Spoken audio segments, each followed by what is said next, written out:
Well, good afternoon. I'm Jonathan Fung. I'm in the Physics and Astronomy department. And also on behalf of the organizing committee here, I'm happy to welcome you and thank you for coming to What Matters to Me and Why at UC Irvine. So I really can't say how happy I am that we are here, like actually here. For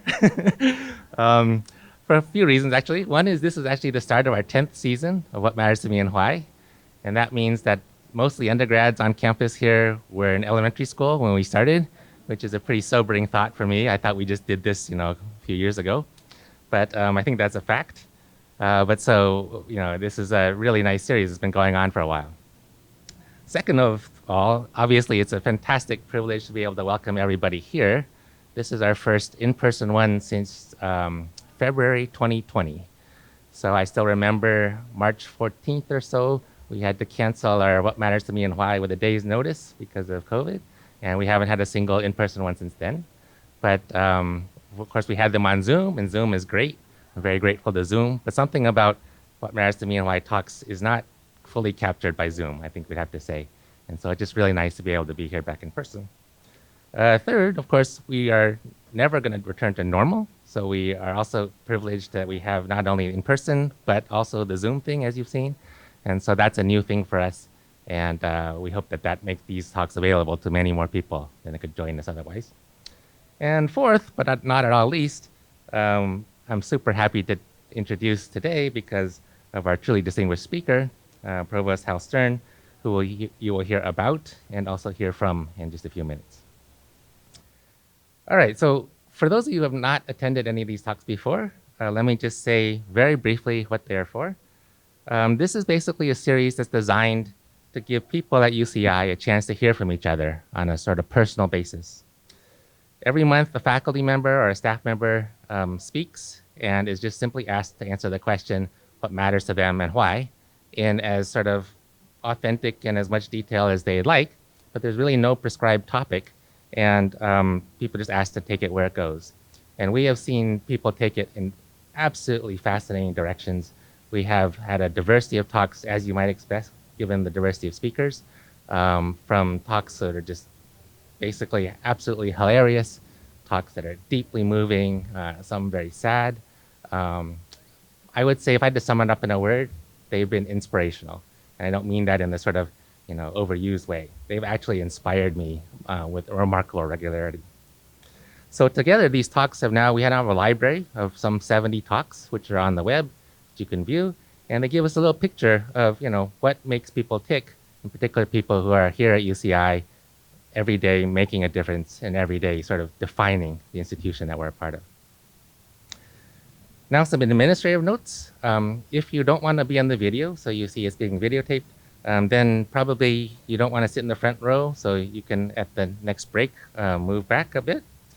Then last, because this series draws people from all over campus, all across different departments, staff, student, faculty, we like to give everyone a chance to just sort of say hello to the person they're sitting next to, who they may not have ever met before. And so in just a little bit, please go ahead and do that in a safe way.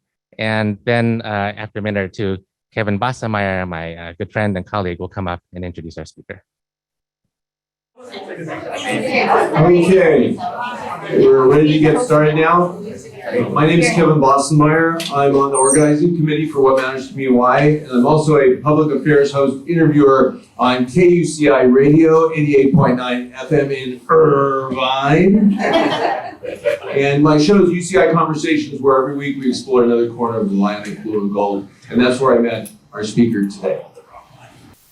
When I reach out to ask particularly leaders of our campus to be on the show, I always take a little bit of a big gulp because I'm not sure how they'll respond or if they'll respond at all. But when I reached out to Provost Stern, he was still interim provost, and he said to me, why don't we wait till they announce the new provost, and then I'll either do it as the new provost or as the guy who didn't get the job. There's a graciousness and a openness about Hal Stern that's inviting.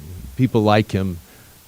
They say he's fair and that he has a direct honesty that's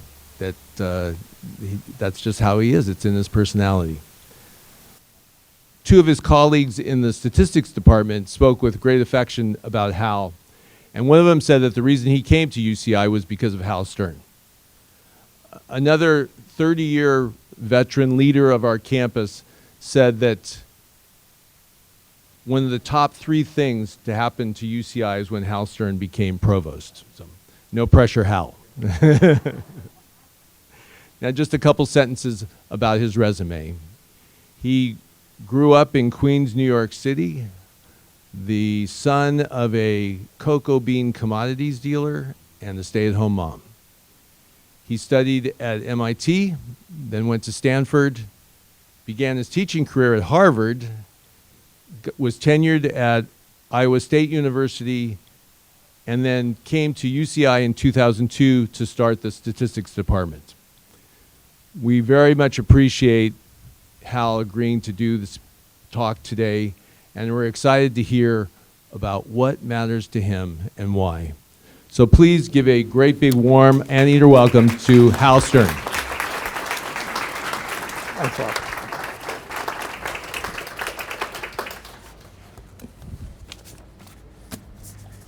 Thank you, Kevin and Jonathan.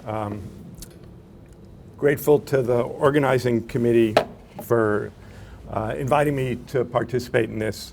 It's a little humbling to think that anyone would care what matters to me and why. So grateful to you for coming, and those of you on Zoom for listening.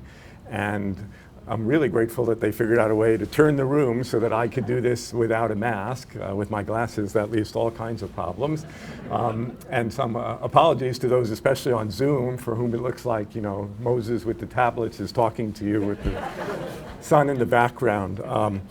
So I'm not sure how many people were our parents in the room, but when my wife was pregnant, everyone says, you know, you just can't imagine what it's like. You know, you think you can, but you really can't. Well, I was told the same thing about this. Not that it's comparable to having children, but that this would be hard. I can verify that turns out to be true. For me, at least, figuring out what matters to me was relatively easy, but figuring out why, or how to convey why, was a little bit more challenging. I'm a private person. I think people who know me would say that, which is not necessarily a great fit to the provost job. And also, my memory of my childhood is shockingly poor. It's a matter of humor within the family, that when people tell stories, and ordinarily, my first reaction is, you know, must not have been a happy childhood, right? I mean, you would remember it. But I think it was a reasonably happy childhood. I don't know. I just don't have a good memory for that kind of stuff. And before I launch into it, I also want to say, you know, I'm so glad that we can be in person. It just means a great deal. When Jonathan was talking and he said, you know, March they had to cancel the in-person What Matters to Me and Why. You know, I often tell people, you know, what happened in that week in March was unbelievable for all of us, and for me in particular. I just went from, I had literally flown back from Europe on Monday, and Tuesday got thrown into planning for the pandemic, and on Wednesday got thrown into the provost office. So sheer bedlam. So let me launch into it. I don't know actually how long I'll go, because it's hard to know exactly how long. So as I said, for me, when someone says, what matters to you, I found that part reasonably easy. That is the starting point. The things that really matter to me are trying to do good for the world is like number one on the list, the most important thing. Hard work is on that list as well. That's just really vitally important to me and who I am. And for me, I try to remain humble. It's always a little awkward when someone's standing up here and telling you they're humble. It doesn't jive together, but I try to remain humble.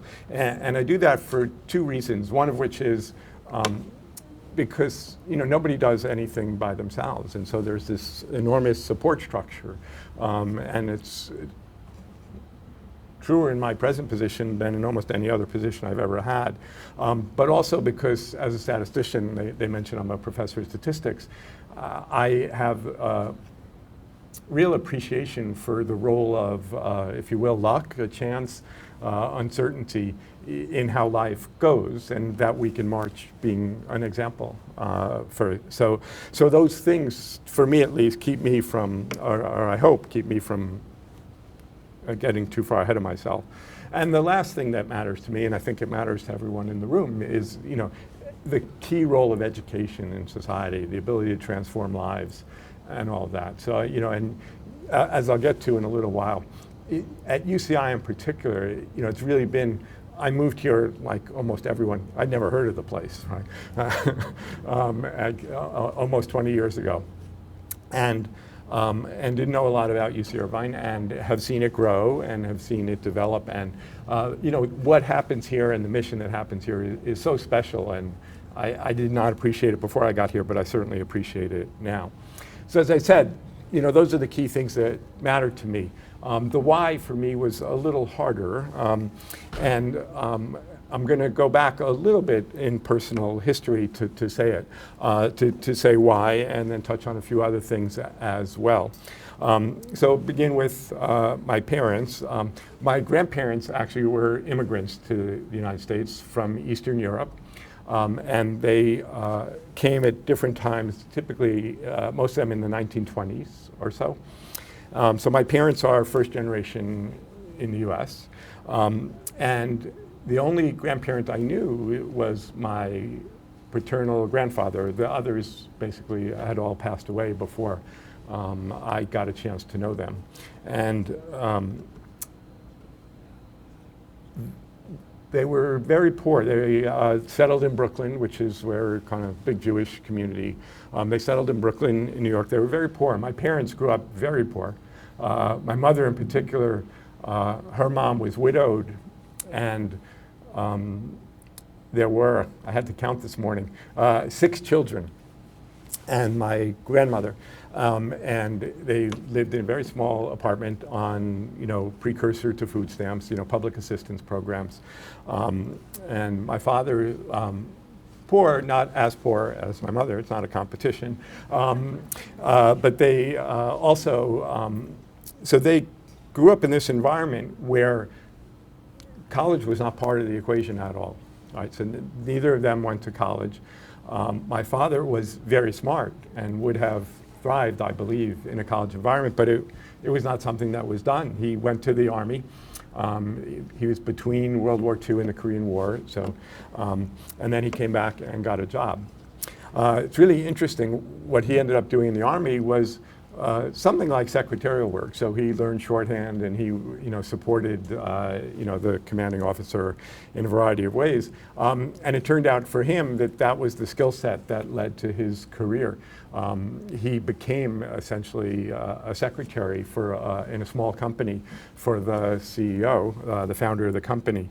And they recognized his skills, and so over a period of time, he got more and more responsibility. But the strongest memory of my father, and it feeds into some of the things I said, what matters, is he worked incredibly hard. So he was up at 5-something to catch the train to Manhattan. He worked on Wall Street. Kevin made a reference to this. He worked in the commodities business. Not sure how many people know about the commodities business, but he was in the cocoa market. And his company, which no longer exists, was a middleman. So they dealt with producers in South America and Africa who grew cocoa beans, and consumers, meaning Hershey, Nestle's, M&M, Mars, the companies that bought the cocoa. And so their company was kind of the middleman, and there's the cocoa futures market, right? If you're a cocoa company, you need to produce chocolate bars, you'd like to know what the cost of cocoa is going to be. So people sign contracts in advance, and then the cocoa gets delivered 6 months later. And so they lived in that space. And one of the tasks that he started doing, I don't know exactly when, but I think it's around 1950, was writing a weekly newsletter about the world cocoa market. I actually have one with me. And so this was in our family on Thursday night. My father would first sit down with his little pad and in shorthand, so nobody could read anything, right? Wrote what he was going to write. And then manual typewriter, which in 1950 is no big deal to be using a manual typewriter, but he finished in 1997 still using the same manual typewriter. And he would type that out, and it would go out to, I'm not sure how big the market was at the time, but, and it was, so 2,382 weekly Cocoa newsletters. So that's somewhere on the order of 47 years or so. It's really quite amazing. And ultimately, he became an executive vice president. As the founder had two sons, one who wanted nothing to do with the business, the other went into it, and just between us and the microphone and the recording, the other son, who's still alive and is 100 years old actually, was in the business, but didn't have as great an aptitude. And so my father really became elevated to help kind of run the firm. And so, I learned a lot, obviously, from my father and the way that he worked and what he achieved. But the second part that I want to mention is the way that he did it. That is, he was an incredibly kind man, and so he helped lots of people out. And as I was preparing for this, and I dug up Cocoa newsletter number 2,382, but I also, he passed away about 20 years ago. Yeah, a little more than 20 years ago. I had in my files, someone else was writing a different Cocoa newsletter, not the same one, and wrote a note about the great loss that the Cocoa community had suffered, and just mentioned that my father was willing to talk to anybody, starting out, whatever, to give them advice.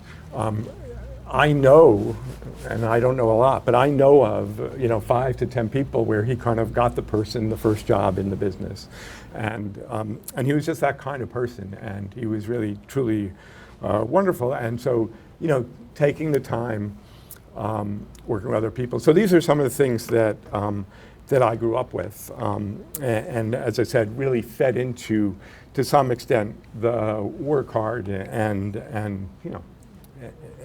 be humble, if you will. And then I want to talk a little bit about education. And I guess at this point I need to bring my mother into the picture a little bit. She, Kevin said, she's a stay-at-home mom. She tells very funny stories when she grew up. Poor, because the family really needed her to get a job. She really did not want to get a job. And the funniest story she tells is, that she set up an interview, and she was planning to go to in Manhattan to the office building, go up in the elevator. Her sister walked her there and hang out, and then come down and say, I didn't get the job. And she wasn't even going to go to the interview, basically. And the elevator opened into the office where she was interviewing. So she had to interview anyway. But when she married my father, she didn't work, so she stayed at home with us. And as I said, they didn't go to college. So we grew up. They were born in Brooklyn, and lived there when they first got married, and then they moved to Queens, which. Not sure how much everybody knows about their New York geography, but Queens is a little bit more suburban than Brooklyn. So we grew up in a particularly suburban part of Queens. Another teeny bit about my father, there were 2 models of house, a little bit like Irvine, right? There were two models of houses in this neighborhood where we were going to live, and one cost, so this is roughly 1960, $22,000, and one cost $27,000. And everyone said, you should buy the $27,000 house, has more room. No. He bought the $22,000, and we lived in a not one bedroom, sorry, basically a house with 1 bathroom that we all shared. But my mother was always incredibly supportive of us in school. Even it wasn't her thing necessarily, but she was so supportive. And so I have 2 stories to tell, and they're both, one's especially a little embarrassing, so we'll keep this to ourselves, if you will. When I was in kindergarten, as most students do, I don't even know if they do this anymore. This is too elementary for kindergarten these days, but we had to make a paper clock, so a little safety pin in the middle, the hands. My fine motor skills then and now, very poor, very poor. And they were very disturbed at my inability to effectively make a paper clock and talk to my parents. And my father was working all the time, so my mother is thrown into these conversations where they want to leave me back and repeat kindergarten. And so, that's not us, is it? No. So they did not leave me back. They did not give permission. They did not leave me back. It's a little interesting to tell a story. My wife works in a kindergarten classroom as an aide right now, and they're having the same conversation with one of the kids' families. So it's kind of interesting. But I ended up, when she got out of kindergarten, first grade, learning how to read, do the math, to be fairly good at school. And so in second grade comes, and towards the end of the year, they call her in, again, without my father, because he's working. That was the other side of it's great to work hard, is so she did all this. They wanted me to skip third grade and go to fourth grade. And she basically, the way she tells the story, I don't know if she did this, because it would surprise me if she did, but she said, leave the damn kid alone. He's doing fine. Don't slow him down, don't speed him up, he's doing fine. So that's the one story about education. The other is interesting too. So I have two brothers. I'm the middle son. And my older brother, actually both of my brothers went into some version of the commodities business. So I used to tell them I'm the white sheep of the family. But my older brother in particular knew for sure he wanted to do that, driven to make money in a way that no one else in our family has been, including my father. He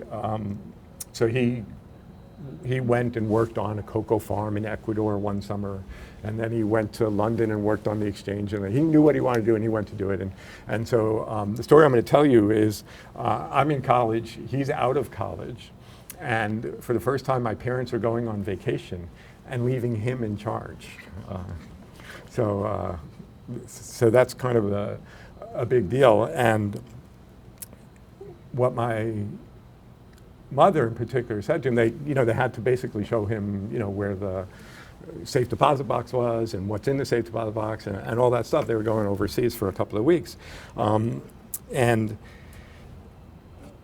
one of the things that my mother told him was, we have enough resources.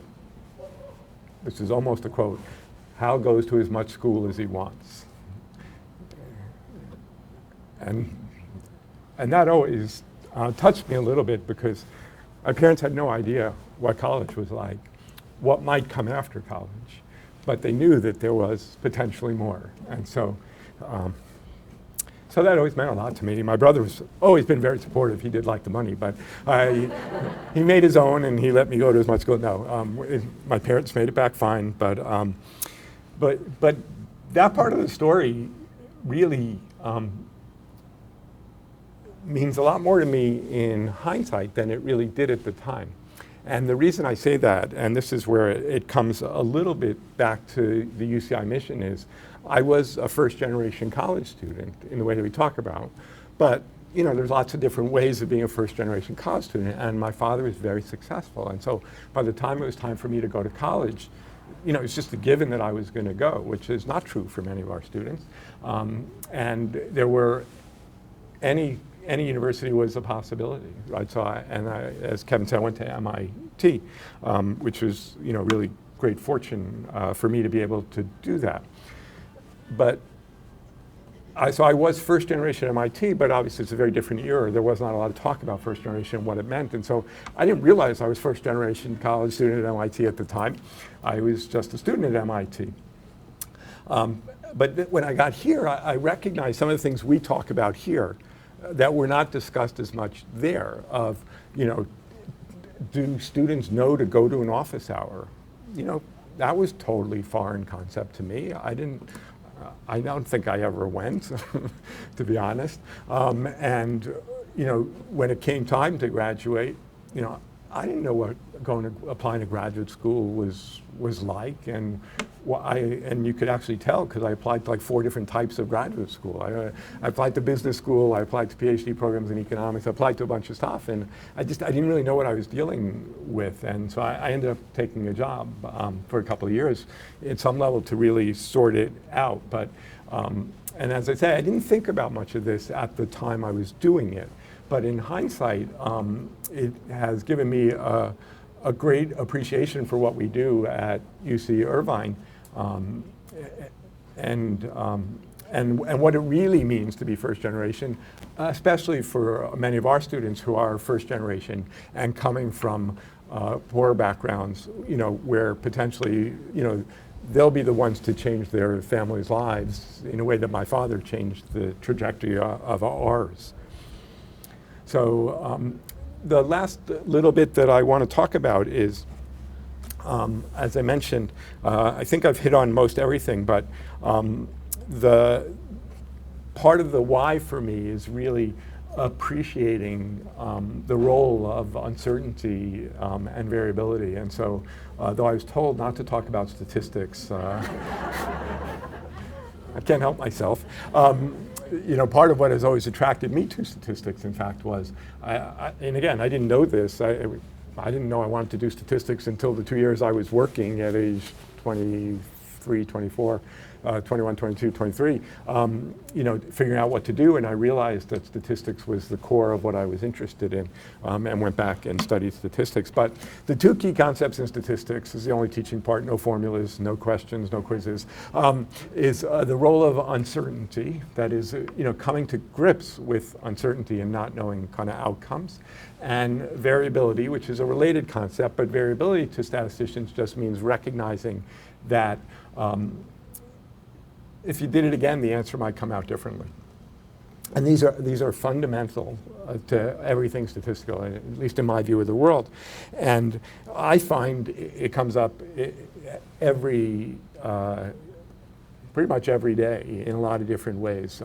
One of the examples I tell people to try and illustrate what I mean by this is, and most of the people in the room will know this, the Bush v. Gore election in 2000 came down to counting votes in Florida and hanging chads and all this kind of thing. And they were recounting the votes in the various counties at different times and getting different answers. And my colleagues, I was at Iowa State University at the time, and colleagues, not really in statistics, but on cross campus, were dumbfounded and really didn't believe that they could get a different answer every time they counted the ballots. And as a statistician, I said, I don't even know what you mean. Well, of course they get a different answer every time they count the ballots. Here's a little homework assignment. Go measure your desk using a ruler twice and see what you get, right? And so that's one of my favorite examples. The other example that I tell, and there are actually countless examples that fall in this category. What I'm about to say is true. We do a lot of recruitments on campus. So I've been on many, many search committees over, I guess I've been in academics going on 35 years, and a variety of them, and at UCI, including for deans and other people. And usually the way these work is at the first round of the search committee, you kind of take a big pool and get it down to a short pool. And in particular, dean search is usually not so big a pool, but the first goal is to get it down to 8 to 10 people that you could do what they traditionally call the airport interview. They used to be done at airports. They're now done on Zoom, like everything else. One such committee had identified 9 semifinalists, we might call them. And I was involved, I won't say exactly how, and the feedback came, might as well do 10. And so the committee had actually had 2 people. One of the reasons they ended up at 9 is because they had 2 people that they couldn't decide for the 10th, that they were kind of told they could invite 10. Now the committee might have gone and said, please, please, can't we invite 11? But they didn't. They said, all right, we'll just invite 9 because we're most enthusiastic about them. These other 2 are on the fringe. And so And the committee was told, you know what, we told you you could have 10 shots. If you really have other people you're interested in, just canvass the committee, no reason to meet, no reason to go into a deep discussion. Identify a 10th person. You probably know where this is going, but the 10th person got the job.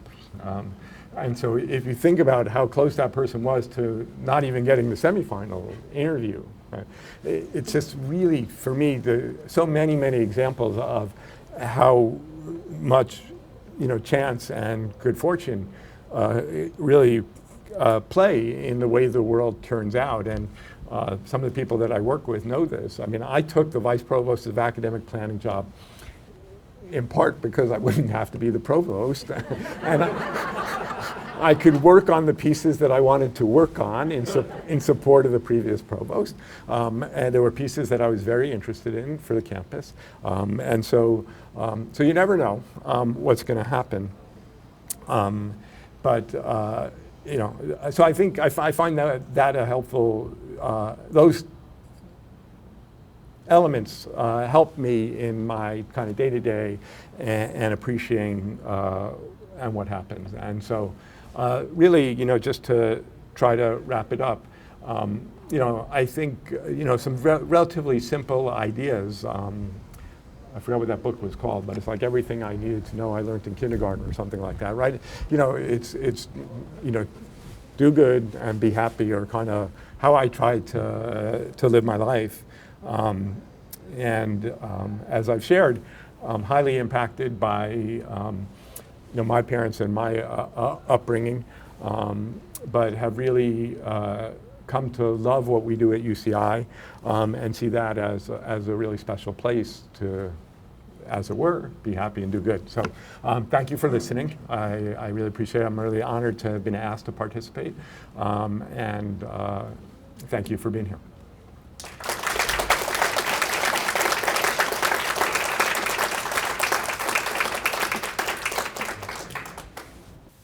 All right. Well, thank you so much, Provost Stern, for that fantastic talk.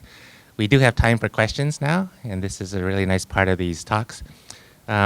Just a few instructions. If you're in the room, then of course you can just say your question out loud, but please wait for a microphone to get past you, both because we want everyone to hear it, but even more importantly, we want the recording to hear it. So the question won't show up at all on recording if you don't have a microphone in front of you, okay? You can raise your virtual hand, and someone will then notify us and unmute you, and then you can say it, and I'm told that's going to work out great. And if you don't want to do that, you can also type your question into the chat box on Zoom, and I apparently will see that. So this is all going to work. Okay, so let's take some questions.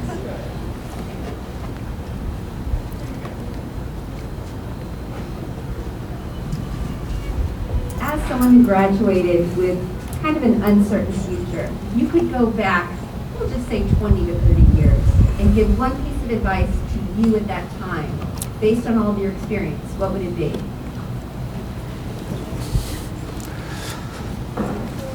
I guess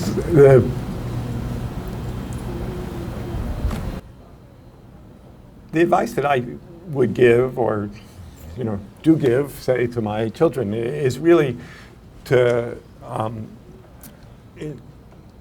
not get too bogged down in kind of the decision making. It can seem a little overwhelming at times. I think back when I was young, but also I see it in my children when they have hard decisions to make. To me, the advice is always to make the best decision you can with the information you have, and really trust, basically, that statistician to the end, right? There's lots of versions of the world, right? And they're all okay, is my feeling. And so that there is not, a story, it doesn't go back 30 years, but 20 years ago, I was dealing with 2 job offers. One was to come here and be the chair of a founding chair of a new statistics department. And the other was to be a department chair of an existing department in Minnesota. And Kevin gave a little bit of my chronology. I came here from Iowa, but I was born in New York.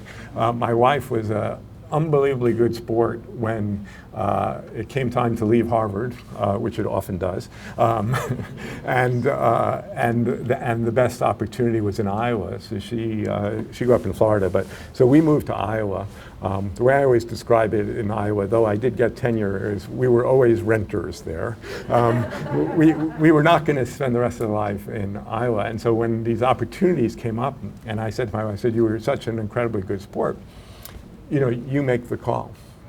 I'm not sure I really meant it, but I said, "You make the call." And but it just, again, to show you how random the world is. So we were in Iowa. The job was in Minneapolis. And so we had been to visit both, and she really liked the Twin Cities. And I have to say I was partial to this job, but she really liked the Twin Cities. And the decision day for us came down to, actually, for our children, we had to let the local school, we were considering 2 schools. They're both public schools, but one was whatever. You had to apply and get admitted, not by any skill. It was like a lottery type thing. But anyway, we had to tell them if we were taking the spot or not. So we gave ourselves a deadline. We have to decide on this night what we're doing. And we decided Minneapolis. So I'm not there. I'm I'm getting worried about getting sunburned instead of freezing. So we're not there. What happened was, I said, okay, Minneapolis, that's good. It was a great job, really, to be honest. In the morning, I said, just 2 things, really. The one thing that you should check, because my wife grew up in Florida, I said, is we had friends who were from Minnesota, moved to Iowa for 3 years, and then moved back. I said, call Carrie and just get a little bit more resolution on the difference between Iowa and Minnesota winters. So that was one. And the second issue, which I won't bore you with any details, was we were a little concerned about the Jewish community in Orange County. And so I said, there's one more temple that we should look at too. As the day begins, the tide begins to turn. She calls Carrie. Carrie says, "Oh, the winters are very similar. It's just like 3 weeks longer on each side in Minneapolis." And so, and then we spoke to this other temple, and it sounded kind of promising. And so, by the end of the day, what was ashore Minneapolis had become Irvine. So you never know. And another piece in that same line of logic. When I made the choice knowing that had I gone to Minnesota, the dean there had basically said, I see that you could be a leader. I can easily imagine you being a dean. And I told my wife, I said, well, I'm making the choice to go to Irvine. The stat department's going to be this little thing. I know I won't become a dean there. So thanks for asking. I don't know if that completely addressed it.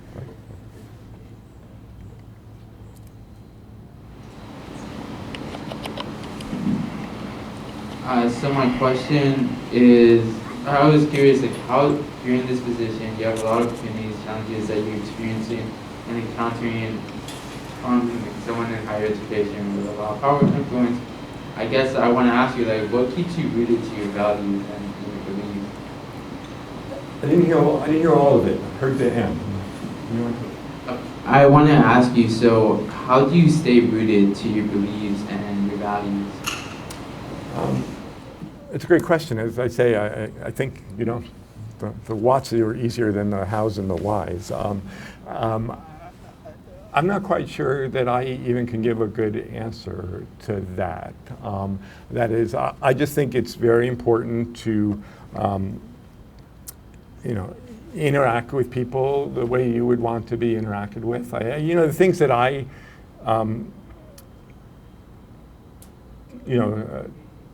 I'll say talk to myself about, that's not quite right, but the things that I try to remind myself of all the time are, make sure that if you're making a decision, have you talked to everyone who's got a stake in the race? You can't make everyone happy, But my experience in a variety of positions is everyone really just wants to be included.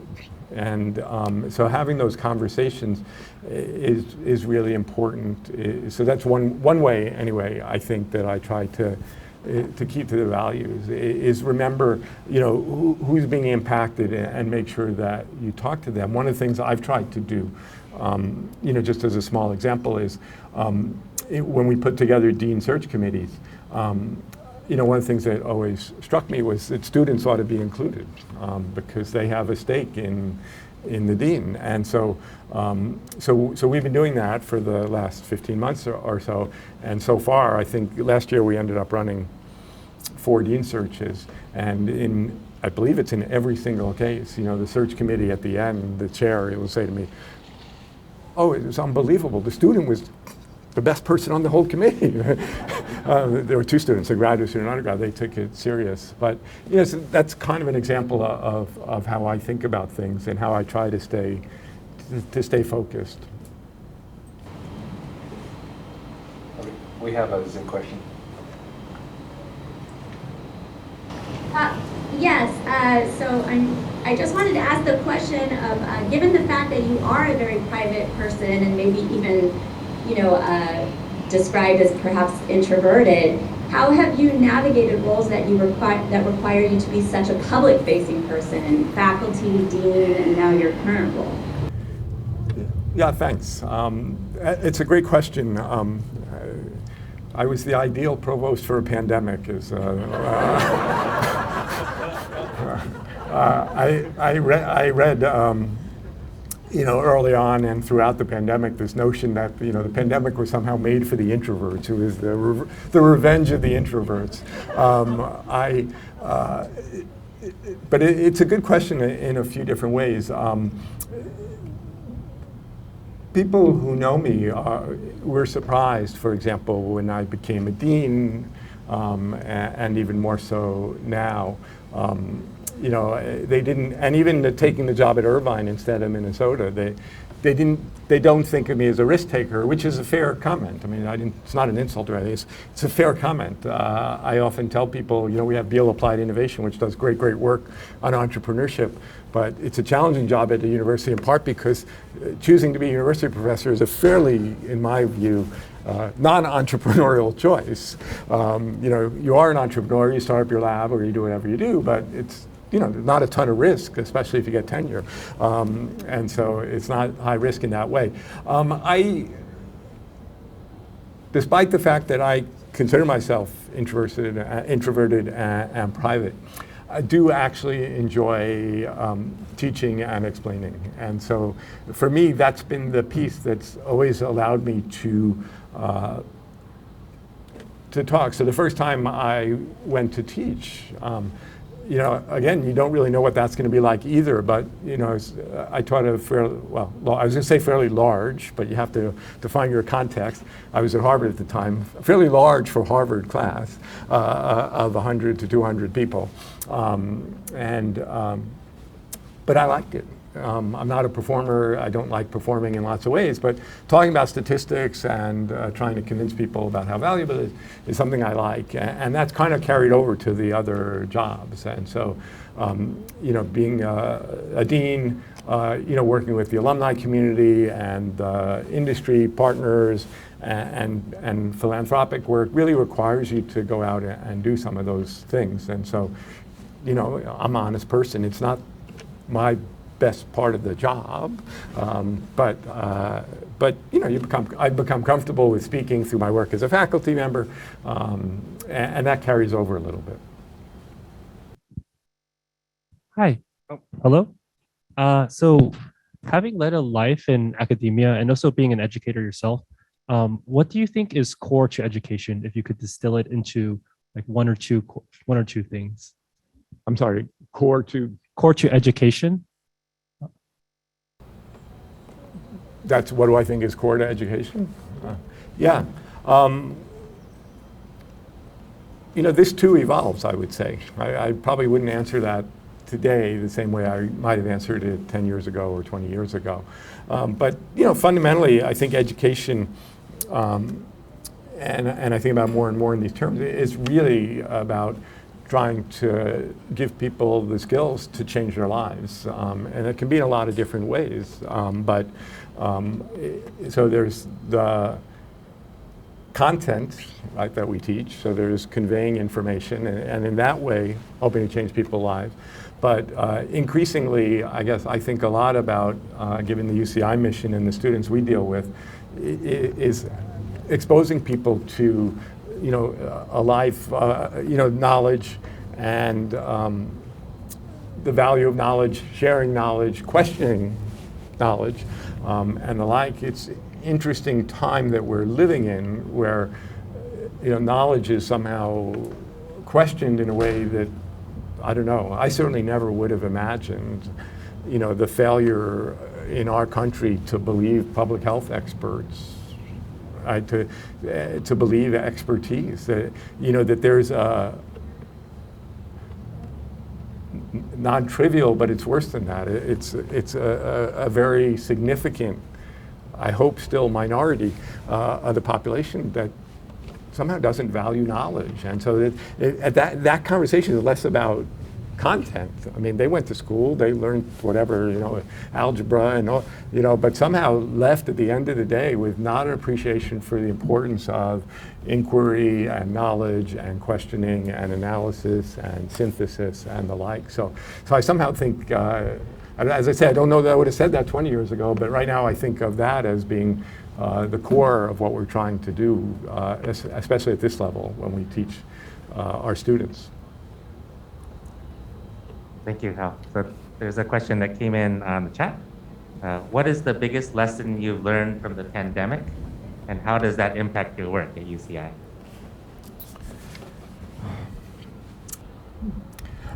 For me, it's interesting because the pandemic happens to correlate basically 100% with being provost. And so the thing that I really learned and that has impacted me, and I think and hope will continue to, is the importance of teamwork, if you will. I've said this in several different audiences. The Chancellor and I go every year to every school and visit. And when we did that virtually in 2020, in the spring of 2020, what I told people that I hope was reassuring to them was, you hope when you work on campus or go to school on campus that there's this senior leadership team that you don't really know much about, and that they're really good at their jobs and that they take it all serious. I was really privileged to be put in a position to find out that we do in fact have this really great team of senior leaders and how well they work together. And it's the kinds of things that we were able to do, and I don't mean we uniquely, although I think UCI, we did well, but to spin up our own testing lab. To test all of our students who were resident last year, which was only about 40% of usual capacity, on a regular basis to try and keep the community safe. The planning that went into this fall, where we're now back at almost full capacity, to allow for education to happen with masks. We can see even today, it's challenging to ask questions in masks and to lecture in masks. The strength of the community and the team and the importance of that, nobody, the Chancellor nor I, we don't do almost anything. Don't tell them I said that. But what we do is really bring people together and identify direction and try and get the team working together. And I think we have done really well, and it has had a huge impact on me. So we got very lucky to have an expert on uncertainty over the last year and a half. I mean, I couldn't imagine somebody better. As a university, what is the greatest uncertainty we face collectively today?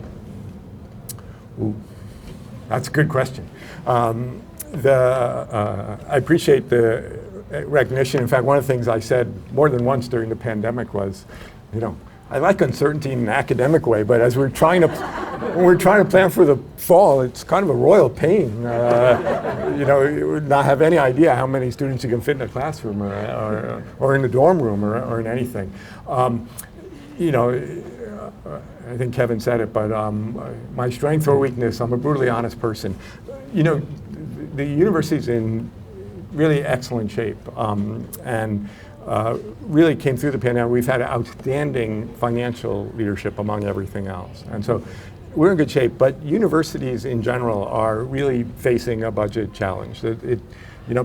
And the community doesn't understand the way universities work very well. And by community in this case, I mean up to and including the legislature, right, that determines our resource base. And so it's really challenging, so we haven't raised tuition in years and years and years. That's about to change. Nobody likes raising tuition, but there's a cost of doing business and a cost of educating. And the University of California, at its present cost, with a slight increase, is an unbelievably good deal. But that doesn't go over well. And so when I look at the revenue pathway and the expense pathway, there's a challenge there. The pandemic aggravated it, but when the pandemic is over, the challenge will still be there. And so that's one of the things, for example, that I'm spending time on this year, is trying to think about that. So I don't want to say too much. I don't want people to panic. We're in really good shape. A lot of money in the bank. Okay, well, that's a good way to close the question and answer. Unfortunately, we're out of time, but just really appreciate your talk, Provost Stern, and it's a great way to kick off the 10th season. So maybe first let's just thank Provost Stern again. Thank you.